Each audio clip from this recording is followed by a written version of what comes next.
আলহামদুলিল্লাহ, আমি বরাবরই কিন্তু গ্রামে শহর থেকে যখন গ্রামে আসি তখন কিন্তু আমি গ্রামের কিছু কিছু কৃষির উপরে ভিডিও নেওয়ার চেষ্টা করি। যেমন এবারও নিলাম। এবার কিন্তু আমাদের ভুট্টার ফলন কিন্তু গতবারের থেকে আমি যা দেখতেছি ইনশাআল্লাহ বাম্পার ফলন। হ্যাঁ, এখন বাম্পার ফলনটা কীভাবে, গতবার যেমন ভুট্টাতে দেখা গেছে যে বিভিন্ন সময় পোকা বা অন্য অন্য জিনিসের মারাত্মকভাবে ক্ষয়ক্ষতি ছিল, কিন্তু আল্লাহ পাকের বিশেষ রহমতে এবার কিন্তু ভুট্টার আবাদ কিন্তু একেবারে বাম্পার। আমার পেছনে যত দূর আপনাদের চোখ যাবে ঠিক এরকম ভুট্টার আবাদ দেখবেন। এবং শুধু এই দোলায় না, এই দোলায় অর্ধেক আছে আলুর আবাদ, অর্ধেক আছে ভুট্টার আবাদ। আর পরে আপনার আরেক সাইডে যখন আপনি ওই দোলাতে যাবেন তখন কিন্তু ভুট্টার আবাদটা আপনি বেশি দেখবেন।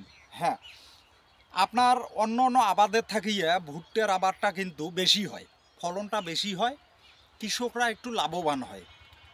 দেখা গেল এতে খরচ কম। আর অন্য অন্য আবাদে কিন্তু একটু খরচ বেশি হয়। তারপরে সব আবাদ আমাদেরকে করতে হয়, এটা সবাই জানে। আর দ্বিতীয়ত কথাই হলো যে আমরা কিন্তু বরাবরই এই দীর্ঘ ৮-১০ বছর যাবৎ ভুট্টার প্রতি কিন্তু আমাদের রংপুর বিভাগের মানুষ কিন্তু অনেক মনোযোগী হয়েছে। আর পাশাপাশি আলু তো আছেই, এই আলু তো অনেক আগ থাকিয়াই আছে আমাদের। মনে করেন যে সেই আরও যুদ্ধের আগ থাকিয়াই আলুর আবাদটা তো সব সময় করেই রংপুরের মানুষ, এটা সবারই জানা যে আলু দিয়ে বিখ্যাত।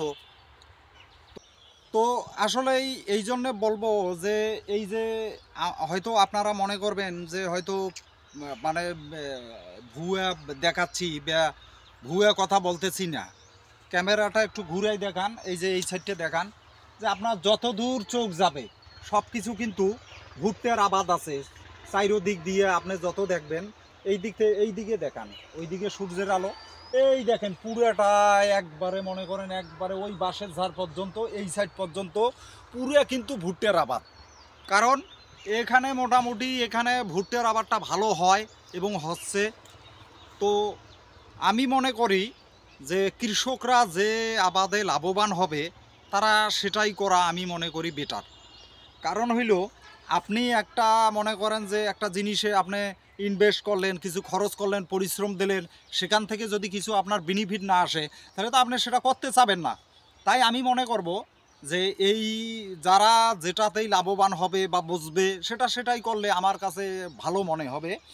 আর এখানে আর একটা জিনিস, যে যারা ভুট্টার আবাদটা বোঝেন ভালো তারা সেটাই করেন, কারণ আপনার তো দুইটা টাকা ইনকামের দরকার আছে।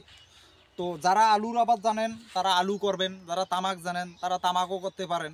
ধান তো আছেই, ধানের কথা তো সবাই আবাদ করে, কারণ হইলো বিশেষ করে আপনার যখন হেমতির আবাদটা আসে তখন তো ধান সবাই করে, এটা স্বাভাবিক, এটা অস্বাভাবিকের কিছু নাই। তো বন্ধুরা, ভিডিওটা অবশ্যই আপনারা শেয়ার করবেন, কারণ দেখেন অনেক কিছু তো খারাপ জিনিস শেয়ার করেন, একটু এই ভিডিওগুলো শেয়ার করেন, সবাই একটু দেখুক।